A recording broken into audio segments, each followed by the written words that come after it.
예수 아이시마스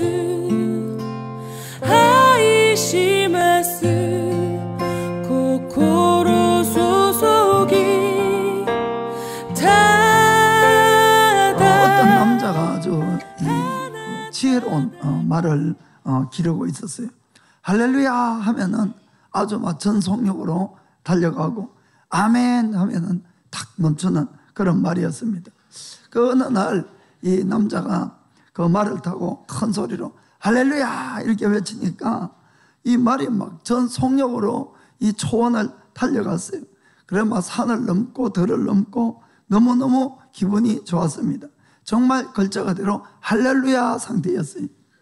그런데 갑자기 눈앞에 절벽이 딱 보여서 너무너무 당황한 이 남자가 아멘 이라고 이렇게 하니까 그 말이 그래도 딱 멈춰졌어요.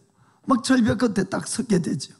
너무너무 놀란 이 심장을 부둥켜 안고 진정이 되고 나니까 그래서 이제 남자가 주님 너무나 감사합니다. 그리고 자기도 모르게 할렐루야 외쳐버린 거예요. 어떻게 됐는지가 상상하시고.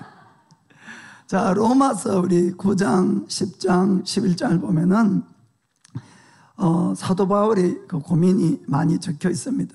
그것은 하나님께서 처음부터 택한 이 유대인들은 그렇게 구원을 시키려고 해도 안 되고, 하나님이 처음부터 택하지 않은 이방인들은 계속해서 복음을 전하면은 구원을 받는 그런 현상이었습니다.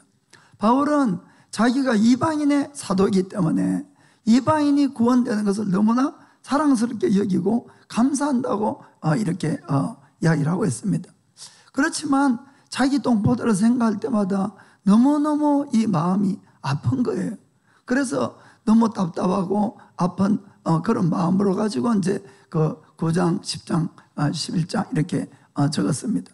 그리고는 그 마지막에 보면은 이런 결론을 냅니다. 지금 이방인들에 대해서 너희들이 지금 많이 구원을 받고 있지만은 절대 안심하지 말라는 경고와, 또 지금은 전혀 구원을 받지 못하고 있지만 유대인들이 언젠가는 구원을 받는다는 그 예언과 함께 11장을 마치게 됩니다. 바울은 유대인들을 참 감람나무, 이방인들을 돌 감람나무, 죄송하지만 그렇게 비유를 했어요.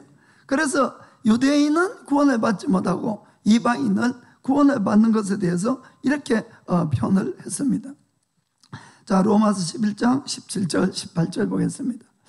또 한 가지 얼마가 꺾여졌는데 돌 감람나무인 너가 그들 중에 접붙임이 되어 참 감람나무 뿌리에 진액을 함께 받는 자 되었은즉 그 가지들을 향하여 자긍하지 말라. 자긍할지라도 내가 뿌리를 보전하는 것이 아니요 뿌리가 너를 보전하는 것이니라. 아멘. 너희들이 이방인 너희들이 지금 막 구원을 받고 있는다고 해서 너희가 잘나서 구원받는 것이 아니라는 겁니다. 너희들은 가지에 불과하고 원 나무들은 유대인이라는 것이에요. 거기에서 너희들이 이 진액을 공급받는다. 즉 유대인이 있기 때문에 구세주인 예수 그리스도가 이 땅에 오셨다는 겁니다. 그래서 우리가 구원을 받을 수 있는 것이에요. 그것뿐만 아니라 그들이 완악해진 것 때문에 이 구원의 역사가 이방인에게 들어가서 활발하게 된다는 겁니다. 그래서 그들의 꺾어진 가지들 때문에 너희들이 그곳에 접붙임을 받고 살게 됐다. 그래서 교만하지 말라. 그 이야기를 하는 겁니다. 그러면서 19절 20절도 보겠습니다. 자, 그러면은 너의 말이 가지들이, 이거는 유대인들이 꺾어진 겁니다. 가지들이 꺾이온 것은 이방인인 우리를 접붙임 받게 하려 함이나 하리니 20절에 옳도다. 저희는 믿지 아니함으로 꺾이우고 너는 믿음으로 선더니라. 높은 마음을 품지 말고 도리어 두려워하라. 아멘. 실질적으로 사도 바울은 어디를 가더라도 그 유대인의 회당에 먼저 들어갑니다. 그리고는 유대인들에게 복음을 계속 전했는데 참 신기할 정도로 유대인들은 예수님을 안 믿는 거예요. 안 믿는 정도가 아니라 배척하고 핍박하고 이런 일들을 했습니다. 그래서 어느 날 바울이 아주 유대인을 향해서 담대하게 이렇게 선포합니다. 사도행전 13장 46절에 바울과 바나바가 담대히 말하여 가로되 하나님의 말씀을 마땅히 먼저 너희에게 전할 것이로되 너희가 버리고 영생 얻음에 합당치 않은 자로 자처하기로 우리가 이방인에게로 향하노라. 아멘. 그 복음이 어떻게 흘러갔는지를 우리가 깨달을 수가 있습니다. 예, 바울이 로마에 가서도 이 유대인들에게 먼저 복음을 전했는데 그들이 안 받아들이는 거예요.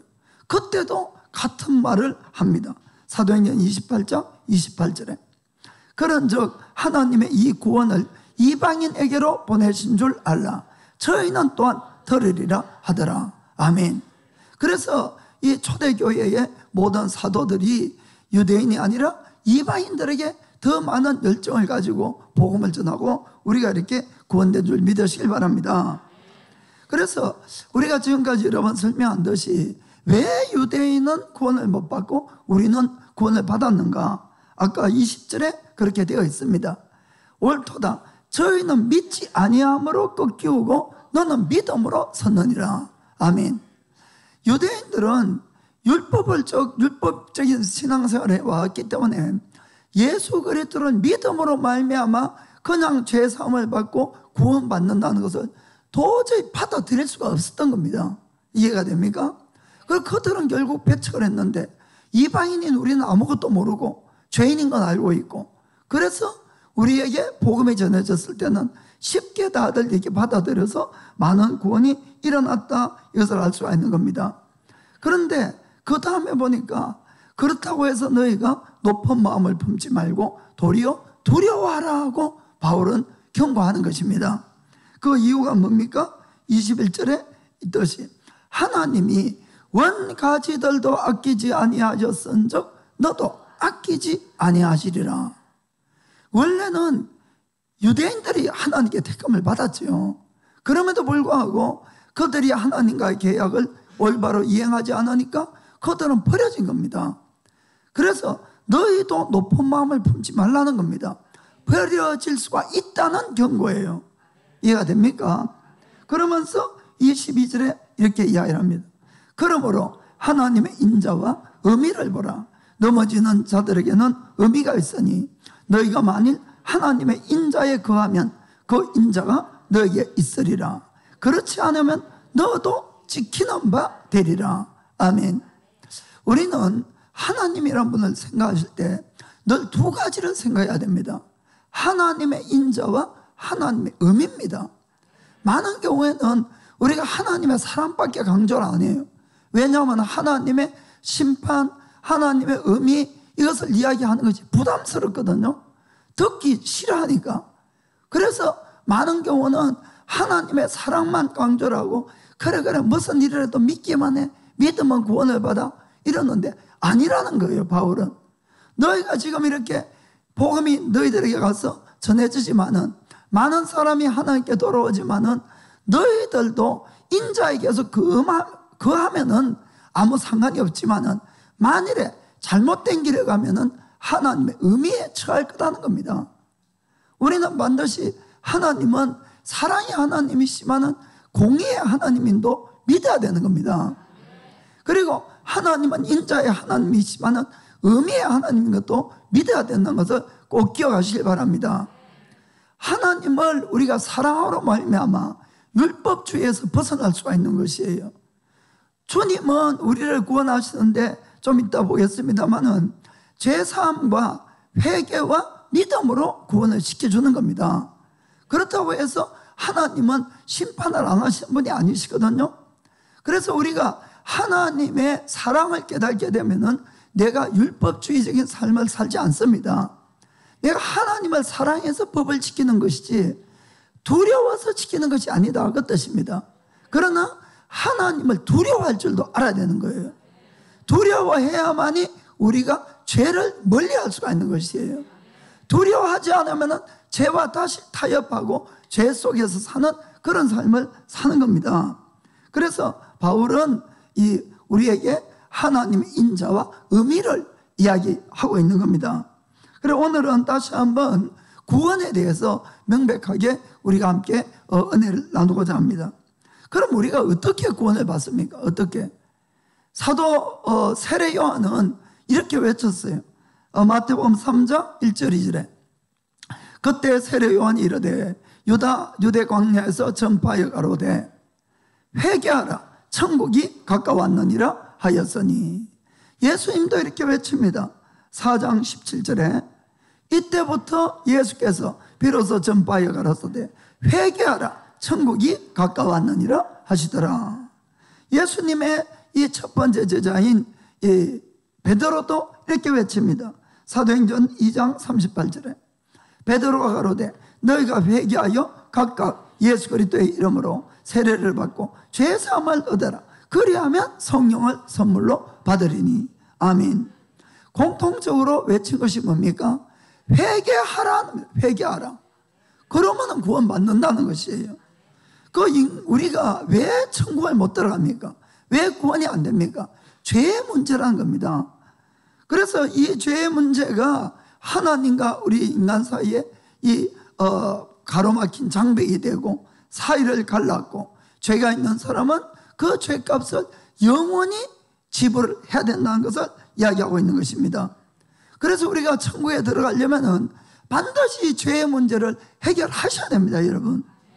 그런데 이 죄의 문제만큼은 우리의 인간의 어떤 노력이나 또 선행이나 또 이 고행이나 또 어떤 보물을 지불한다고 해결할 수 있는 것이 아닙니다.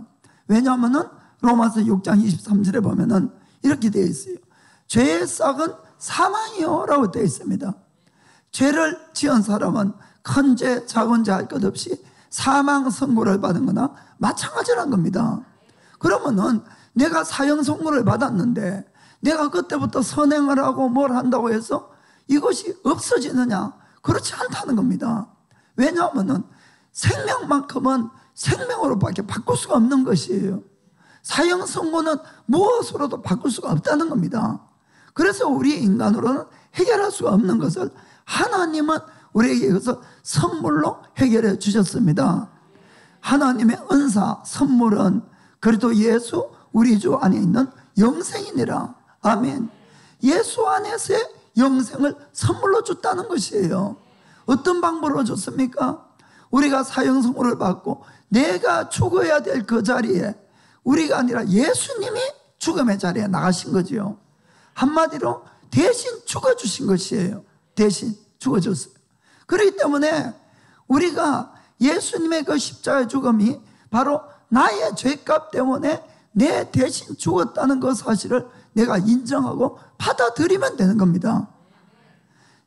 그러기 위해서는 내가 죄인인 걸 깨달지 못하면 예수님의 십자가가 나하고 의미가 없는 것이에요. 어떤 분들은 정말 교회에 병 고치러도 오고 문제가 해결하기도 오고 이렇게 옵니다. 처음엔 다 이렇게 올 수가 있어요, 사실은.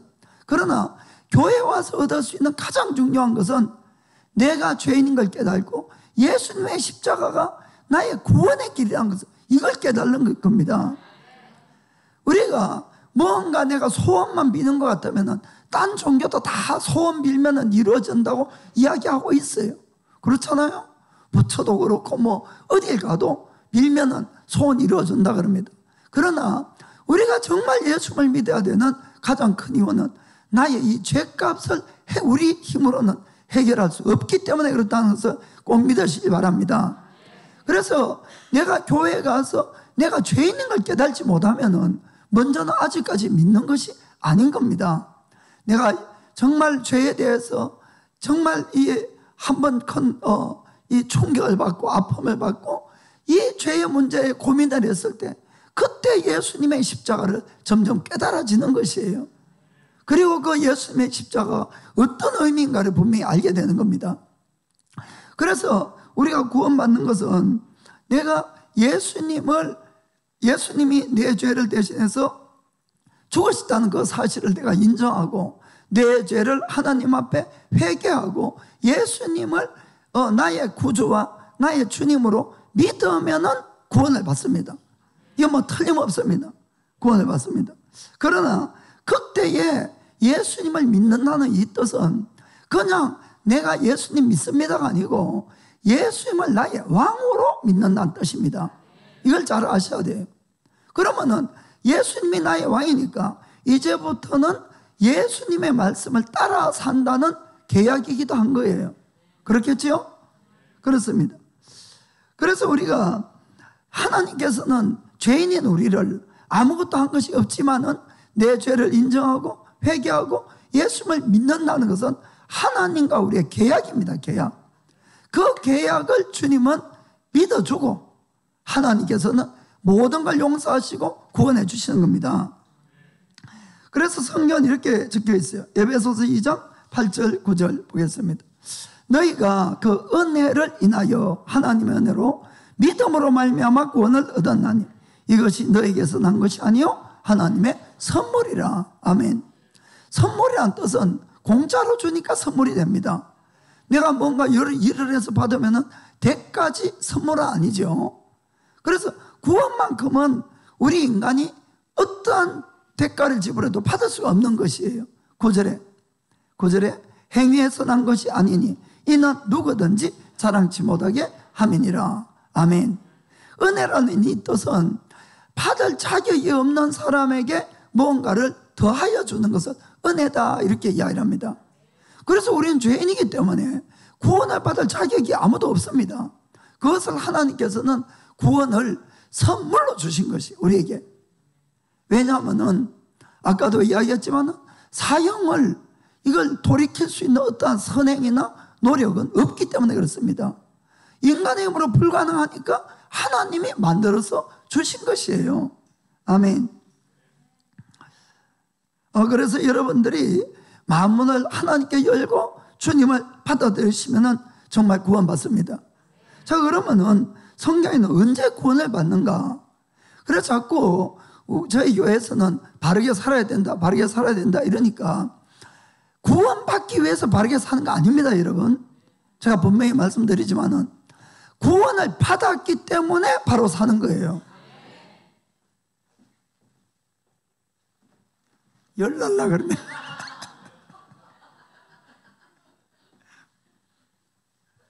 웃어보려고.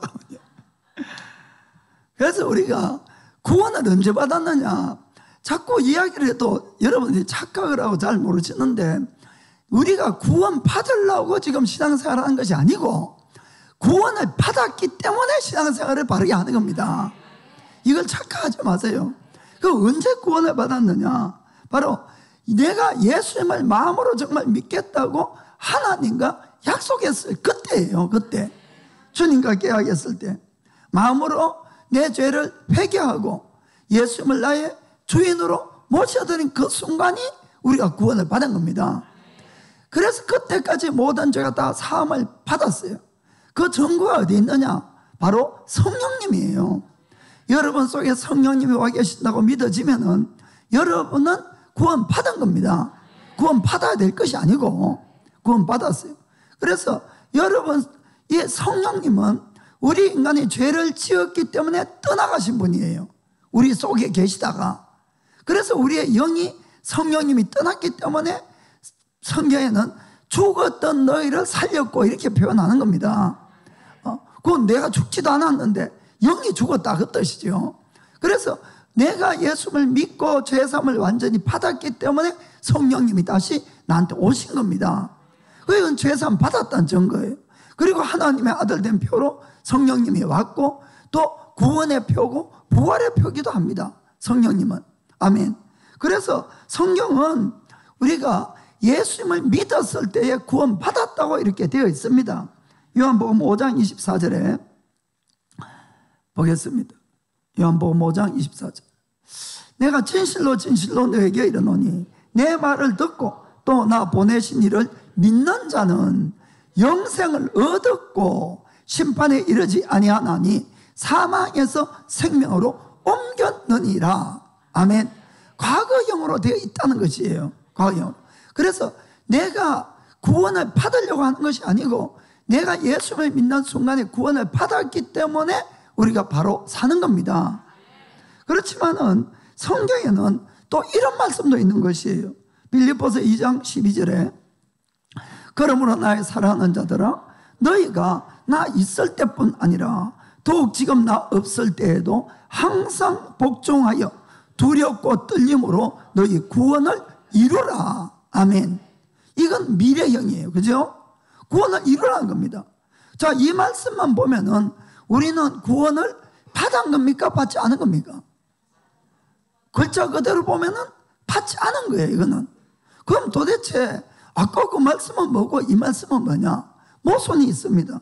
또 한 가지 한번 보겠습니다. 계시록 3장 5절 보면은 이런 말씀이 있어요. 이기는 자는 이와 같이 흰 옷을 입을 것이요 내가 그 이름을 생명책에서 반드시 흐리지 아니하고 그 이름을 내 아버지 앞과 그 천사들 앞에서 시인하리라. 아멘. 계시록 2장 3장에는 7교회에 대한 이 말씀이 나오는데 모든 마지막에 보면 항상 뭐가 나옵니까?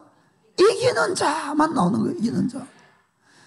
모든 신앙생활에 이기는 자만 흰 옷을 입고 그 이름을 생명책에서 반드시 흐리지 않겠다.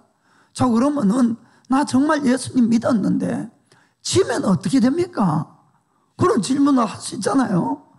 그렇죠. 여기다 지금 이기고 신앙생활 하는 거 아니잖아요.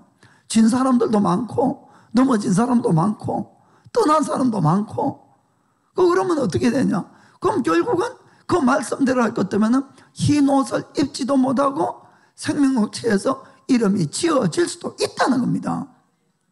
우리는 바르게 봐야 되는 거예요. 그래서 하나님의 말씀은 1.1핵도 틀림이 없는데 모든 말씀에 맞아야 된다는 겁니다. 사실은 모순은 없어요. 나중에 설명드리겠습니다. 자, 그러면 먼저 제가 그렇기 때문에 이제 바울도 아까 하나님의 인자와 의미를 보라는 거예요. 너희들 인자만 자꾸 이야기하지 말고 하나님 반드시 심판하시는 하나님이라는 걸 그걸 기억하라는 겁니다. 하나님은 그러면은 왜 우리를 그냥 회개하고 믿음으로 아무 대가도 지불하지 않고 구원해 주시느냐? 먼저 그 목적부터 우리가 좀 분명하게 깨달을 필요가 있습니다. 이 죄의 문제는 얼마나 심각하고 큰 문제인가 하면은 하나님의 아들이 와서 직접 죽어주지 않고는 해결이 안 되는 문제였어요. 그 정도로 심각한 문제였다는 것도 우리가 깨닫고 하셔야 됩니다. 그 이유는 우리가 바로 살아라는 겁니다, 여러분. 디도서 2장 14절. 디도서 2장 14절. 그가 우리를 대신하여 자신을 주심은 모든 불법에서 우리를 구속하시고 우리를 깨끗하게 하사 선한 일에 열심하는 친백성이 되게 하려 하심이니라. 아멘. 왜 구원했는가?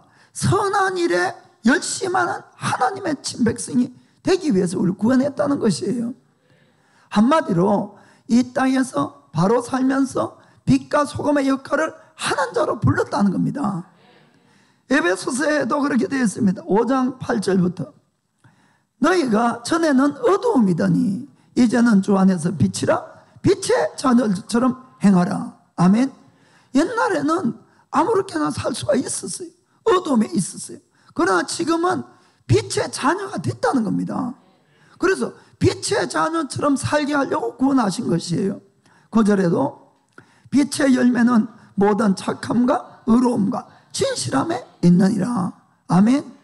이런 삶을 사는 것은 구원 받으려고 하는 것이 아니고 받은 자로서 이렇게 산다는 겁니다.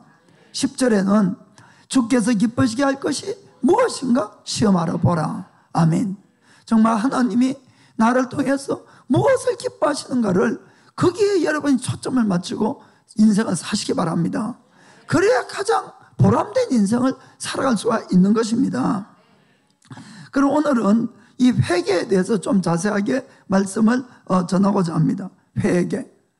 우리가 회개하면은 흔히 어떤 죄를 지은 것을 하나님 정말 미안해요. 용서하세요. 제가 잘못했어요. 이것으로 보통 생각을 하는데 실제로는 그거는 반밖에 회개가 아니라는 것을 여러분 아시길 바랍니다. 회개란 단어는 회하고 개하고 따로 떨어져 있어요. 일본말은 좀 기니까 설명이 쉬워요. 구이 아라따메 이렇게 두 개를 딱 갈라지는데 한국말도 실제로 회는 후회한다 뜻이 후회한다. 죄 지은 것을 잘못했다 인정한다 후회한다. 개는 새롭게 한다는 뜻입니다. 새롭게 한다. 그래서 회개는 죄에 대해서 내가 잘못했습니다 용서를 빌고 플러스 더 중요한 것은 새롭게 하는 것이 중요하다는 것입니다. 그 새롭게 한다는 뜻은 뭔가 하면은 지금까지 내가 가던 그 길은 죄의 길이었어요. 잘못된 길이었어요. 그 길을 용서해 주세요. 이제는 나는 이것만 용서해 주면은 하나님께로 가겠습니다. 이것이 회개라는 겁니다. 하나님을 향해 가는 길. 그것이 회하고 개가 합친 거예요. 그런데 우리가 많은 경우는 회개라 하면은 그냥 잘못된 것을 인정하고 용서만 비는 것이라고 생각하는 게 이게 너무너무 잘못된 거란 겁니다. 그것이 아니라 더 중요한 것은 하나님께로 돌아가는 거예요. 방향 전환을 이야기하는 겁니다. 이것이 더 훨씬 중요한 겁니다. 그래서 우리가 이 때로는 이 교회로 오고 말씀을 듣고 이러면은 나도 죄에 대해서 되게 찔릴 때가 한 번 있습니다. 예, 물론 성령님이 역사하셔야 되는데 그러면은 진짜 죄에 대해서 후회하는 것이에요. 찔림이 와서. 그리고 막 울기도 하고 때로는 두 번 다시 안 그러겠습니다 하고 가슴을 치고 이렇게 하는데 그것은 아직까지 반밖에 안 했다는 것이에요. 더 중요한 것은 그 다음에 하나님께로 정말 내가 돌아갔느냐는 겁니다. 이게 없으면은 그 사람은 아직도 진정한 회개를 한 생활이 아니라는 거예요. 그것은 구원받지 못합니다. 제가 성경에 찾아드릴게요. 자, 요한일서 2장 9절. 자, 빛 가운데 있다 하며 그 형제를 미워하는 자는 지금까지 어두운 가운데 있는 자요. 빛 가운데 있다. 자기는 빛 가운데 있는 줄 아는 거예요. 예수님 죄를 찔림을 받고 후회했어요. 죄, 두 번 다시 안 짓겠습니다 했지만은 실제로는 하나님께 돌아가지 않았다 이런 뜻입니다. 미워하고 있다는 뜻은 미움은 뭐예요? 죄입니까? 죄 아닙니까? 죄지요 당연히. 그런데 여전히 빛 가운데 있다 하는데 미워하고 있는 것은 나는 회는 했는지 몰라도 걔는 안 했다 이 뜻입니다. 이해가 되죠? 그럼 여전히 어두운 가운데 있고 10절에 그의 형제를 사랑하는 자는 빛 가운데 거하여 자기 속에 꺼리낌이 없으나. 그래서 진짜 걔를 한 사람은 빛 가운데 거하고 형제를 사랑한다 이 말입니다. 형제를 용서할 거 용서하고 품어주는 거예요. 11절에 그의 형제를 미워하는 자는 어두운 가운데 있고 또 어두운 가운데 행하며 갈 곳을 알지 못하나니 이는 어두움이 그의 눈을 멀게 하였음이니라. 아멘. 자기가 죄에 대해서 가슴을 치고 잘못했습니다 했다 할지라도 방향을 돌리지 않은 사람은 이것은 회개한 것이 아니다는 뜻입니다. 여러분 무슨 말인지 아시겠지요? 그래서 여기에 대해서 명백하게 요한일서 3장 14절 15절은 이렇게 되어 있어요. 우리가 형제를 사랑함으로 사망에서 옮겨 생명으로 들어간 줄을 알거니와. 아까 이 비슷한 말씀 봤죠? 요한복음 5장 24절에 사망에서 옮겨 생명에 들어갔다 그랬죠. 예수를 믿는 자는. 그러나 여기는 다른 표현을 하고 있습니다. 온전한 회개가 된 사람만 이야기하는 것이에요. 이해가 됩니까? 아까도 사망에서 생명, 여기도 사망에서 생명이지만은 형제를 사랑하는 것이 그 사람이 진짜 회개한 사람이라는 것이에요. 알게 아시겠습니까? 그런데 사랑치 아니한 자는 아직도 뭐예요? 사망이 아직도 거하는 거예요. 믿는다는 것을 여러분 잘 아시길 바랍니다. 15절에 보니까 그 형제를 미워하는 자마다 살인하는 자니 살인하는 자마다 영생이 그 속에 거하지 아니하는 것을 너희가 아는 바라. 이해가 됩니까? 그러니까 믿는다 하는 말 그냥 죄를 가지고 내가 용서하세요 이게 아니라는 것이에요. 완전히 돌아가야지 그 사람의 영생이 보장이 되는 겁니다. 그게 믿는다는 것이에요. 여러분 이걸 정말 잘 깨닫기를 원합니다. 가룟 유다와 베드로를 한번 생각해 봅시다. 두 사람 다 예수님 제자였어요. 3년이나 같이 동고동락하고 예수님께 배우고 사역도 같이 하고 이렇게 예수님을 따라다녔어요. 그런데 두 사람 다 마지막 순간에 예수님을 배반하고 말았어요. 유다는 뭐 때문에? 돈 때문에 배반하고, 베드로는 너무 두려워서 예수님을 모른다고 3번이나 부인한 겁니다. 그 배반한 건 마찬가지예요. 그리고는 그 뒤에 보면은 두 사람 다 자기의 죄를 자각하고 후회했어요. 한마디로 회는 했다 이 말입니다. 회. 표현이 뭐 그렇습니다만은 회는 했어요. 회는. 그렇기 때문에 유다는 그 돈을 제사장에게 가져갔지요. 돌려줬어요. 돈을. 돈 때문에 팔아놓고는 자기 양심에 찔리니까 돈 이걸 갖다 줬어요. 회했어요. 회. 그리고 베드로도 밖에 나가서 심하게 울었다고 되어 있어요. 그렇죠? 그것도 이제 후회한 겁니다. 자기의 잘못에 대해서. 그런데 그 사람 두 사람의 운명이 아주 하늘과 땅으로 갈라지는 걸 볼 수가 있습니다. 그 왠가 하면 계를 하는데 베드로는 계를 했고, 이것만 들으면 무슨 말인지 아무도 모르겠다. 유다는 계를 안 한 거예요. 야, 이것만 들으면 진짜 무슨 말이야. 저 목사 무슨 말하지?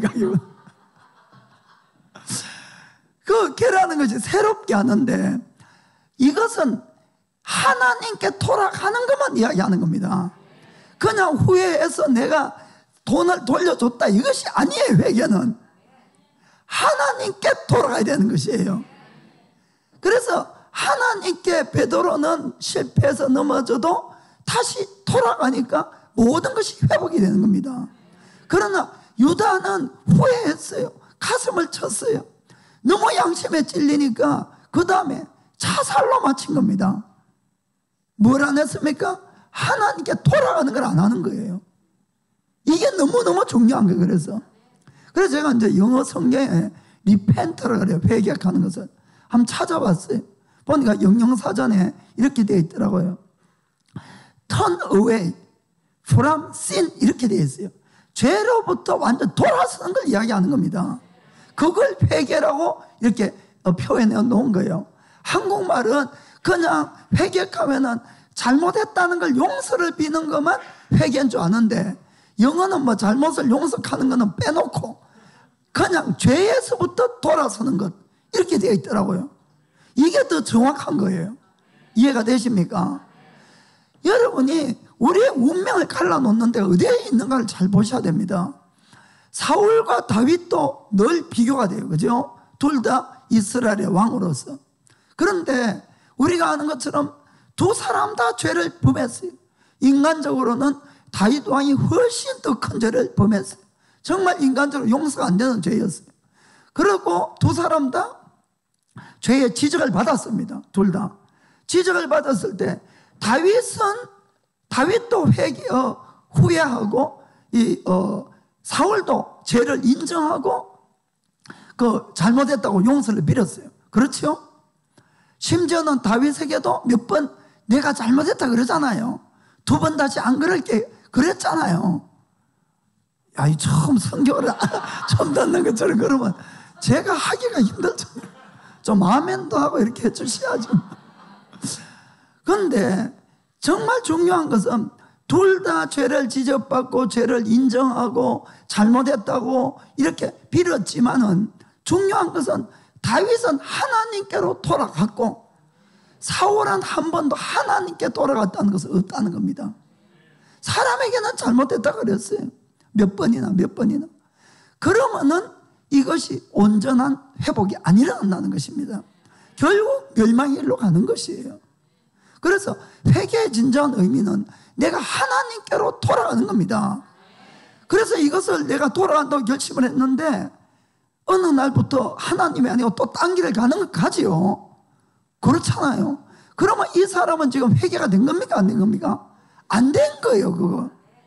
그래서 회개를 교회 가니까 매일 회개해라, 가서 기도할 때마다 회개해라 하는 그 뜻은 여러분들이 매일같이 뭔가 죄를 지었기 때문에 죄가 있어서 그 죄에 대한 잘못의 용서를 빌으라 그 뜻이 아니라는 겁니다. 그 뜻이 아니고 여러분들을 살펴보고 내가 지금 그 가는 길이 회개를 했는데 나는 하나님이 아니라 지금 딴 길을 가고 있는지 아닌지 그걸 살펴보라 그 뜻입니다. 그래서 그걸 살펴봐서 내가 혹시 딴 길을 가면은 돌아가야죠. 그래야 회개가 되어 있는 거예요. 그래서 이 회개는 한 번 해서 끝나는 것이 아니고 죽을 때까지 회개를 하는 것이 바른 회개라는 것입니다. 이거 여러분 정말 잘 깨닫고 하셔야 되는 것이에요. 그래서 여러분 중에서 정말 여기다 그래도 한 번쯤은 회개를 진짜 했으니까 예수를 믿고 성령님도 오시고 신앙생활을 합니다. 그러나 여러분의 마음속에 한번 생각해 보세요. 오늘도 나는 정말 하나님께 나의 이 방향이 맞춰져 있는지, 아니면 솔직하게 나는 좀 딴 데 지금 관심과 나의 이 마음이 있는지, 이건 자기가 알잖아요. 근데 만약 한번 생각해 봅시다. 그 천국은 가야 되겠고, 그리고 교회는 가야 되겠고, 체면도 있고, 주일마다 교회 오고, 또 헌금도 드리고 봉사도 하고 이렇지만은 그 마음이 하나님보다 더 사랑하는 무언가를 가졌다고 합시다. 이건 회개가 안 된 거예요. 이해가 됩니까? 그러면 그 사람의 삶의 열매는 무엇이 맺어지겠습니까? 하나님을 위한 것이 맺어집니까? 영생을 위해서 맺어집니까? 아닙니다. 자기가 지금 가장 사랑하는 것을 위해서 열매가 맺어지는 것이에요. 그거는 영생의 열매가 아닙니다. 그거는 사망의 열매가 되는 것이에요. 여러분 무슨 말인가 잘 이해가 됩니까? 그래서 믿으면 구원을 받는다, 회개해서 믿으면 구원을 받는다 그러지만은 그 말뜻을 우리가 바르게 알아들어야 됩니다. 그것은 매일같이 우리가 주님을 바라보는 신앙생활이 돼야 될 때 이야기하는 겁니다. 우리가 정말 회개하고 내가 매일같이 회개한 사람도 넘어질 수 있어요. 잘못도 행하고 죄를 지을 수 있어요. 그러나 그 사람은 매일 회개하기 때문에 자기가 잘못된 것을 자기가 알게 됩니까? 모릅니까? 아는 거예요. 아, 나 지금 잘못된 길을 가고 있어. 내가 지금 잘못 붙들고 있어. 그러면은 반드시 고치게 되어 있는 겁니다. 또한 성령님께서도 가만히 놔두지도 않고, 그렇죠? 불편해서 견딜 수가 없잖아요. 그렇게 해서 우리가 그 방향을 주님께 맞춰가면은 비록 때로는 넘어지고 잘못하고 뭐 죄짓고 이래도 그 사람의 열매는 점점 뭘 맺습니까? 하나님을 위해서 열매를 맺어가고 영생을 위해서 열매를 맺어가는 겁니다. 이해가 되십니까? 그래서 너무 내가 신앙생활 하는데 한번 넘어졌다고 이 지옥 갈까봐 그 생각을 할 필요 없는 것이에요. 내가 정말 늘 바른 길을 가는가를 늘 살펴보시길 바랍니다. 그래서 여러분들이 예수님이 마태복음에 보면은 마지막에 심판하는 장면들이 쭉 나옵니다. 그렇죠? 여러 번 나와요. 근데 거기에 심판할 때마다 믿음이란 단어는 한 단어도 없어요. 네가 나를 믿었기 때문에 구원해 줄게, 그런 말씀이 없다, 이런 이야기입니다. 마태복음 22장에 보면은 아들의 혼인잔치에 왕이 초청하는 장면이 나오죠.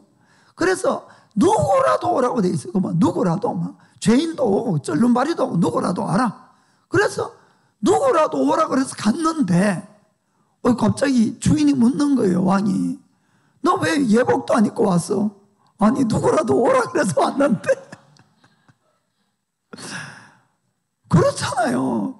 아니 성경에 그렇게 적혀 있잖아요. 아니 그 사람도 좀 거기에 보면 입이 있어도 할 말이 말을 못했다 그러는데 할 말 많이 했을 것 같아요. 아니 누구라도 오라 그래서 왔는데 갑자기 뜬금없는 예복을 왜 찾습니까? 그러나 하나님의 뜻은 뭡니까? 진정으로 회개하고 예수를 믿는다는 것도 뭐라 그랬어요? 나의 주인으로, 왕으로 믿는다 그랬어요. 그분의 말씀을 믿고 따른다는 약속이에요. 그러면은 그런 사람은 열매를 맺게 되어 있다, 이런 이야기입니다. 그래서 그 예복은 성경에 뭐라고 되어 있습니까? 계시록에 성도들의 옳은 행실이니라 이렇게 되어 있잖아요. 그러니까 한마디로 우리가 나의 삶 가운데서 그 주님을 위한 열매가 맺어진다는 거예요. 그런 사람들은. 그 다음에 25장에 보면은 이 열처녀의 비유가 나오는데 그거 다 등불을 들고 있다 그래서 등불을. 그건 다 구원받았다는 뜻입니다. 등불을 다 들고. 그런데 왜 5 처녀는 기름이 다 떨어져 가고 여분의 기름이 있는 사람과 없는 사람은 또 딱 나누잖아요. 그리고는 구원 받았는데 못 들어가는 거예요. 이 등불 들고도 기름이 없어서. 읽어봤지요? 그러니까 왜 그렇게 나누냐는 겁니다. 믿음으로 구원 받는다 그러고는. 그리고 그 다음 구절 보더라도 달란트 비유 나오잖아요. 달란트. 아니 내가 원하지도 않는데 달란트 막 맡겨놓고는 그러고는 마지막에 어떻게 합니까? 가니까 야 니 달란트 내놔라는 거예요 또. 그리고는 갑절로 남긴 사람만 들어가는 거예요. 아무것도 안 한 사람은 그냥 1 달란트조차 빼앗고는 밖으로 쫓아내는 겁니다. 아니 믿음으로 구원받는다 그러고는 왜 하나님은 그러실까? 여러분 좀 전에 이야기했듯이 바른 회개와 바른 믿음이 뭔지를 깨달으면 쉽게 알 수 있는 거예요. 어려운 것이 아니고 자연적으로 우리가 열매를 맺는 거예요. 주님을 위한 열매. 아멘. 그리고 마지막에는 또 심각한 이야기가 나옵니다. 거기 양과 염소로 딱 나누는데 양과 염소로 그 모든 심판의 기준이 어디 있습니까? 너의 이웃에게 대해서 어떻게 행했는가로 전부 심판하는 거예요. 아이고 이건 또 무슨 말입니까? 분명히 믿음으로 구원 만든다고 그래서 나 믿고 교회 나가고 했는데 그런데 너 왜 이웃에게 그렇게 못되게 했어? 그것 때문에 쫓겨나는 거예요. 무슨 말인가 아시겠습니까? 바로 우리의 열매라는 겁니다. 정말로 바른 회개를 알고 바른 믿음을 알면은 당연히 우리가 그런 열매가 맺어진다는 것을 성경은 분명히 우리에게 말씀하고 있는 것입니다. 그래서 성경에는 눈에 안 보이는 이 모든 심판의 기준이 여러분 읽어보세요. 눈에 안 보이는 믿음이 아니고 눈에 보이는 열매로 심판을 합니다. 그 이야기는 바른 믿음은 반드시 바른 열매를 맺는다는 것이에요. 그래서 행함이 없는 믿음은 죽은 믿음이라고 야고보 사도가 이야기하는 겁니다. 아멘. 정말 그렇습니다. 그래서 우리가 그런 의미에서는 이 바른 믿음과 바른 이 회개는 같은 열매를 맺게 되어 있어요. 같은 열매. 자, 바른 믿음과는 뜻도 예수님을 왕으로 모셔서 예수님 따라 사는 삶을 이야기하잖아요. 자, 바른 회개는 뭡니까? 그러면 내가 지금 가는 모든 길, 하나님 외의 모든 길은 잘못된 길입니다. 아무리 인간적으로 좋은 길이라도 그 길을 버리고 하나님께로 방향을 바꾸는 걸 회개라고 하는 것이에요. 그러니까 당연히 같은 열매를 맺는 겁니다. 그렇습니다. 그래서 이 세례 요한이 이렇게 이야기를 합니다. 누가복음 3장 8절에 그러므로 회개에 합당한 열매를 맺고, 너희가 정말로 이 회개할 것 같으면은 그냥 오지 말라는 거예요. 회개에 합당한 열매를 맺어야지 그 회개가 인정된다는 겁니다. 너희가 속으로 아브라함이 우리의 조상이라 말하지 말라. 내가 너에게 이르노니 하나님이 너희 이 돌들로도 아브라함의 자손이 되게 하시리라. 아멘. 유대인이라고 다 구원받습니까? 대부분 버림받았어요. 오히려 열매가 없으니까. 무슨 말인가 아십니까? 그리고는 우리 아버지가 목사인데 지금 크리스찬 밑대인데 그걸로 구원 못 받는다는 것이에요. 너의 믿음은 어떠냐? 너의 회개는 바른 회개냐? 그걸 묻는 겁니다. 아멘. 그렇습니다. 그래서 우리가 언제나 하나님과 이 바른 관계를 맺어가야 된다는 것을 꼭 여러분이 마음에 명심하시길 바랍니다. 그러면 아까 우리가 어떤 성경 구절은 이미 구원을 받았다 그러고 어떤 성경 구절은 너희가 두렵고 떨림으로 구원을 이루라. 왜 그런 말씀들이 이렇게 나왔을까 하는 것을 우리가 좀 생각해 보겠습니다. 우리가 우리의 구원에 대해서 가장 알기 쉬운 예화가 바로 이 주택, 이 대출, 주택자금 대출을 받아서 집을 사는 하고 그것하고 똑같다고 이렇게 생각을 하면 됩니다. 사실은 여러분, 우리가 예수를 믿습니다 하는 뜻은 하나님과 나의 계약이에요. 계약. 구약은 이 성경을 우리가 구약식 성경, 신약성경 하는데 정확한 뜻은 옛날 계약, 새로운 계약, 그 뜻입니다. Old Testament, New Testament. 계약이라는 뜻이에요. 계약.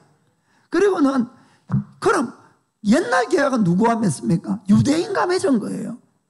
유대인과 맺었는데 수많은 유대인들은 하나님의 계약을 올바로 이행을 안 했습니다. 그렇지요?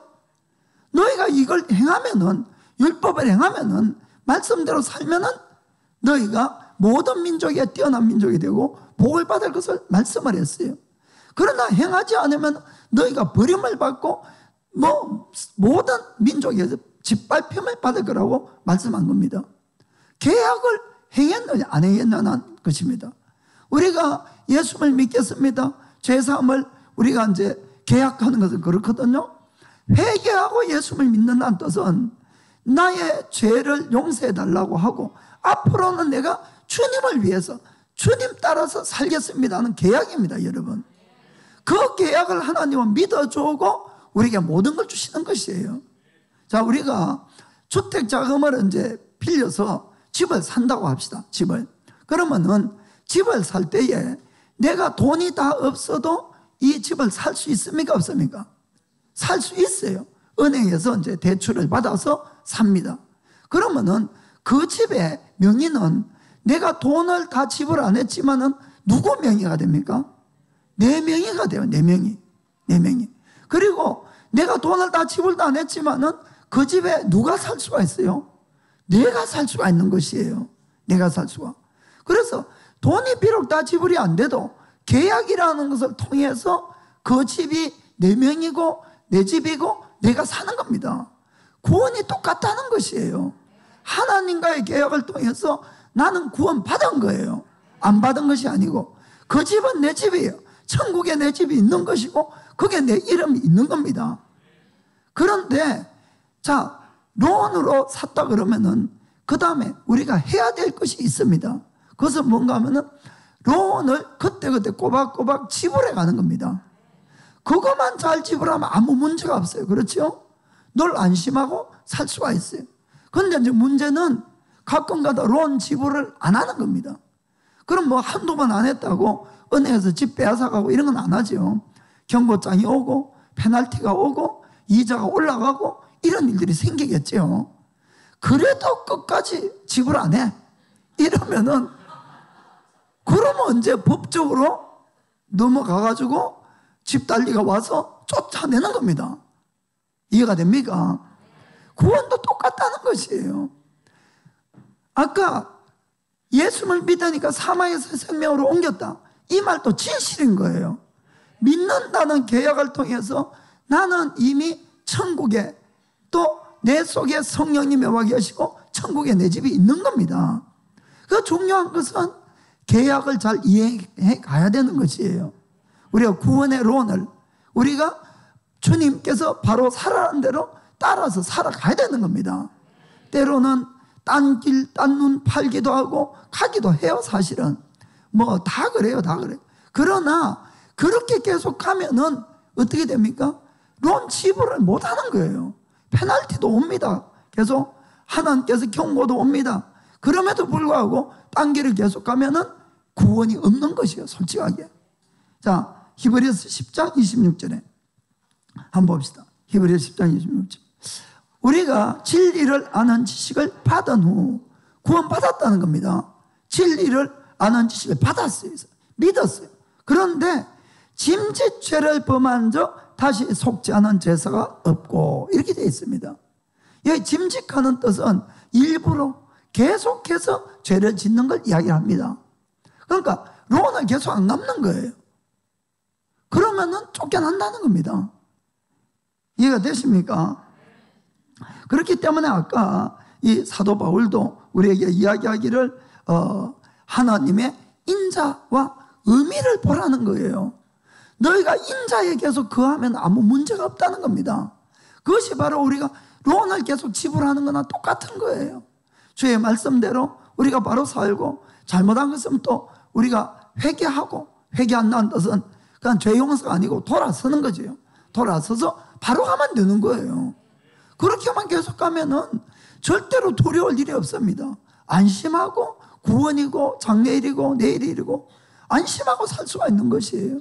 그런데 만일에 내가 바로 사는 걸 포기하고 하나님은 살살 피해가면서 다 보고 있는데, 참 진짜 우리는 어리석어요. 하나님 다 보고 알고 있는데도 하나님 모르는지 알고 그냥 그 눈 속에서 그냥 뭐 딴짓하고 딴일 하려고, 그러고 이제 계속 있으면은 두드려 맞기도 하고 여러 가지 일들이 일어나잖아요. 그래도 계속 그러면은 여러분 한번 생각해 보세요. 하나님 앞에 늘 자신이 없어요. 그런 삶은 기도해도 자신이 없고, 그러면서도 또 그런 생활을 하고, 여러분 끊고 돌아오셔야 됩니다. 그걸 회개라는 것이에요, 사실은. 그러고 있으면은 늘 불안하게 있는 그 사람들 위에는 뭐가 있겠습니까? 하나님의 인자가 아니라 의미가 있는 것이에요. 그거 잘못하다가 버림받는 겁니다. 자, 우리가 그래서 한번 우리는 정말 한번 구원은 영원한 구원이다, 이러면 제일 좋을 것 같아요. 저도 막 그랬으면 좋겠어요. 덜 피곤하고 덜 힘들고, 그러고 뭐 아무렇게나 살아도 구원받으니까. 그런데 성경은 사실 그렇게 적혀 있지 않잖아요. 그래서 우리가 주님 말씀 따라서 좁은 문, 좁은 길을 끝까지 가야 되는 겁니다. 그의 구원이 있어요. 그런데 제가 이 문제를 놓고 묵상을 좀 많이 했어요. 그러니까 실제로 한 번 구원은 영원한 구원이라는 이 진리가 우리의 신앙생활을 완전히 망가뜨린다는 것을 깨닫게 됐어요. 오히려 우리의 구원이 보장이 안 됐기 때문에 너희가 두렵고 떨림으로 끝까지 구원을 이루라, 이 말씀을 붙드는 사람이 끝까지 바른 신앙생활을 한다는 걸 깨닫게 됐습니다. 여러분, 이거는 하나님이 우리를 위해서 그렇게 만드신 것이에요. 우리가 만약에 두렵고 떨림으로 구원을 끝까지 이루어 가야 된다면 언제나 우리는 깨어있게 되는 겁니다. 정말로. 왜냐하면 깨어있어야지요. 그러면은 언제 예수님이 오셔도 우리는 들림받는 것이에요. 아멘. 그리고 죄나 자기 욕심, 세상과 싸우면서 그래도 거룩한 삶을 살려고 노력하는 겁니다. 그리고 내 속에 성령의 열매가 풍성히 맺히기 위해서 또 노력해 가고, 어떻게 해서라도 내가 예수님을 조금이라도 더 닮아보려고 몸부림쳐 가는 것이에요. 그렇죠? 그리고 또 중요한 것은 사실은 매일 구원의 감격이 있을 수가 있어요. 여러분, 이거를 제가 좀 설명을 드릴게요. 그리고 마치겠습니다. 우리가 정말로 예수님을 정말 내가 만나서 구원을 받게 되면은 누구라도 마태복음 13장 44절에 경험을 하게 됩니다. 한번 보겠어요. 마태복음, 천국은 마치 밭에 감추인 보화와 같더니 사람이 이를 발견한 후 숨겨두고 기뻐하여 돌아가서 자기의 모든 소유를 다 팔아 그 밭을 샀느니라. 아멘. 이것이 천국을 발견한 사람들의 인생관이라는 것이에요. 지금까지 눈에 보이는 이 세상이 전부인 줄 알았어요. 그래서 어떻게 해서라도 이 세상에서 돈을 좀 더 벌고 더 행복하고 더 많은 것을 가지고 그렇게 막 몸부림을 치던 사람이 천국을 정말 발견하면은 세상 것 다 팔아도 없어도 나는 천국만 소유되면 좋아 됩니다. 이래.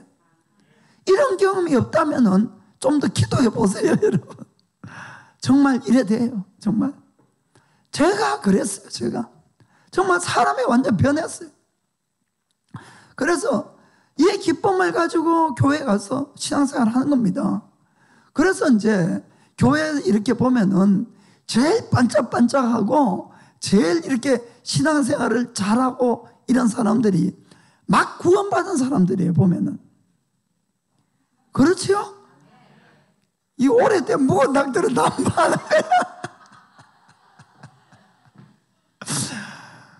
이게 참 너무나 이게 아이러니컬한 거예요. 처음에 이 막 구원받은 사람은 이 구원의 감격에 막 뭘 해도 기쁜 거예요. 막 예배가 기다려지고 막 모든 걸 이렇게 바치고 막 이렇게 하고 싶은데 결국 누굴 따라가느냐? 옆 사람 따라가는 거예요. 잘못된 이 신앙생활하는 사람들 여기 따라가는 겁니다.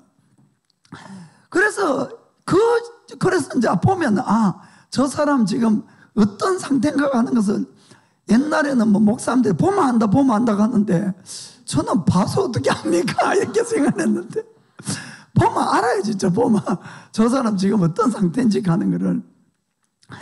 그건 이제 신앙생활을 하는데 참 이게 안 좋은 게 시간이 갈수록 이 구원의 감격과 기쁨이 더 커져야 되잖아요.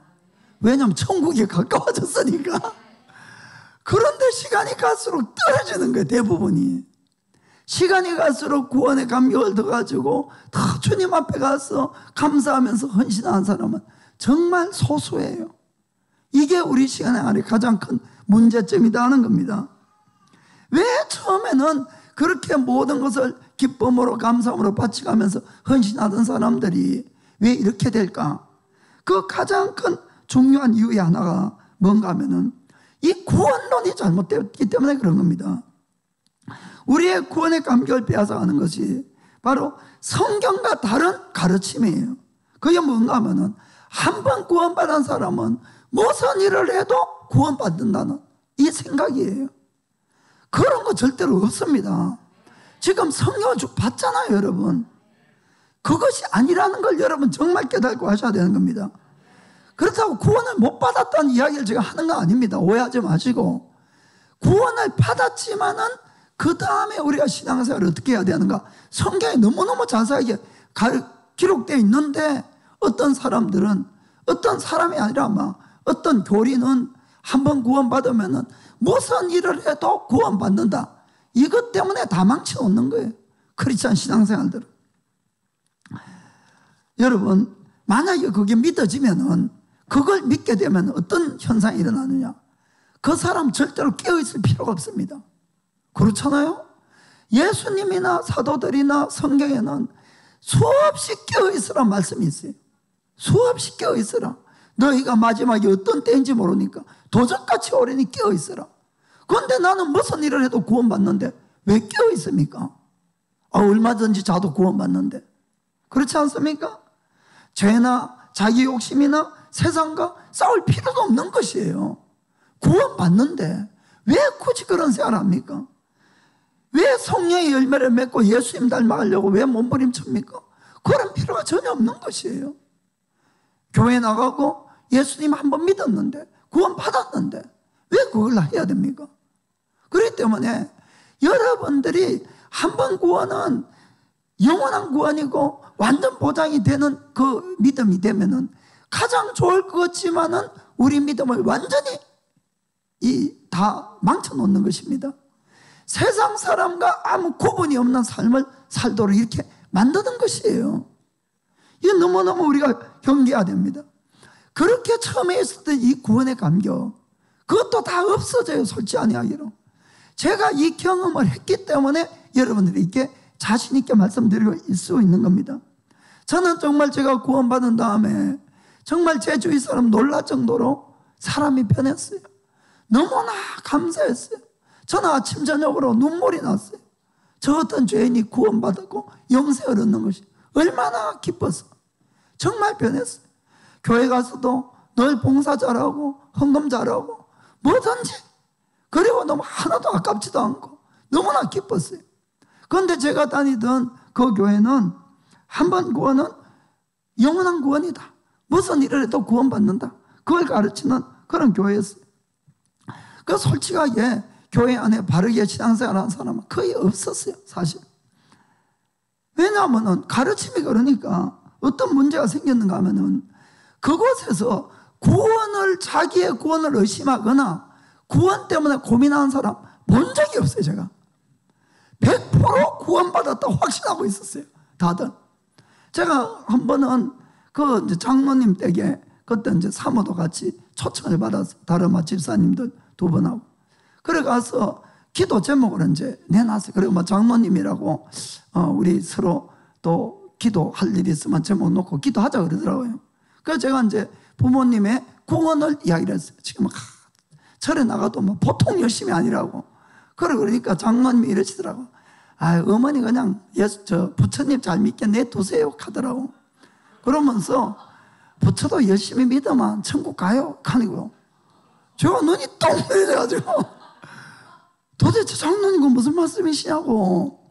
아니, 성경에 예수님 외에 구원이 없고 예수 외에 길이 없다고 그러는데 무슨 말씀이냐 하니까, 아, 나도 옛날에는 그런 줄 알았는데 자기가 신학을 하니까 안 그렇다는 거예요.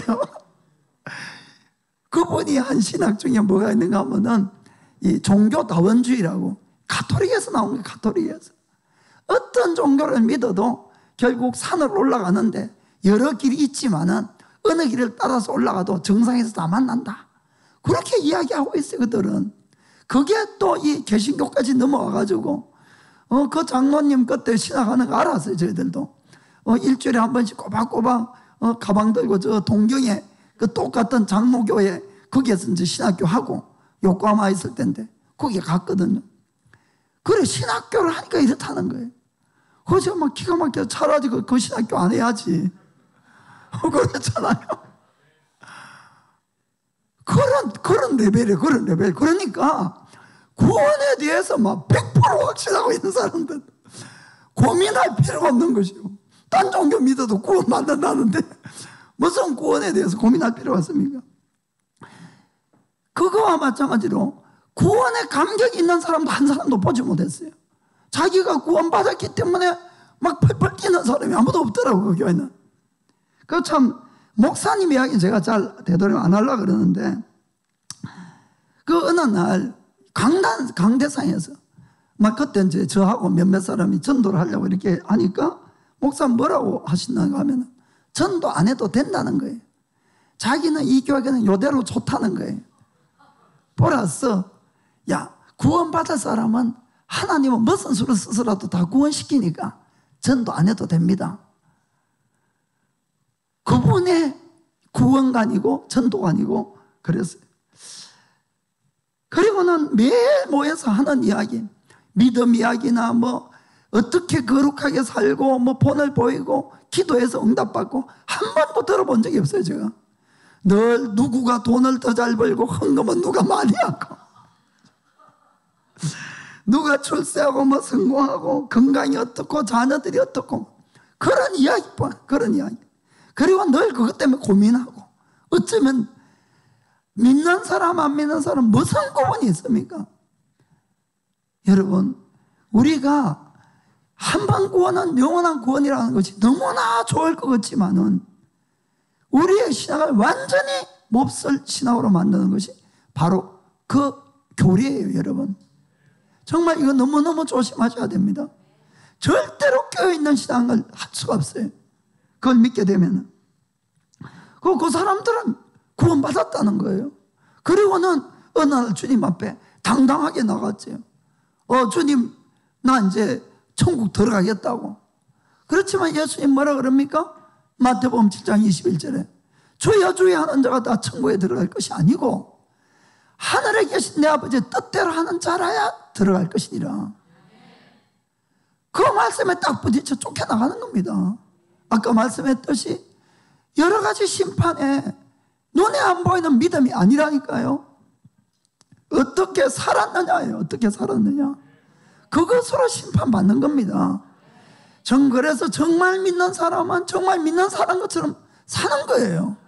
정말 안 믿는 사람들은 교회 다녀도 안 믿는 사람처럼 사는 거예요. 열매입니다. 열매. 여러분, 정말 그거 잘 깨닫고 하셔야 됩니다. 그래서 우리가 이 두렵고 떨림으로 구원을 이루는 것이 불편한 것 같지만은 아니에요. 여러분, 나의 믿음을 지금 바르게 지켜가는 역할을 하는 것입니다. 우리는 예수님이 주기도문에 보면은 너희가 일용할 양식을 구하라고 이렇게 되어 있습니다. 솔직히 그 주기도문 하면서 생각해 봤습니까? 예수님 일용할 양식 없는 사람 어디에 있어요? 주시려면 아예 평생 먹을 양식을 주시지. 그러고 싶잖아요, 사실은. 그럼 만약에 평생 먹을 양식이 왔다 합시다.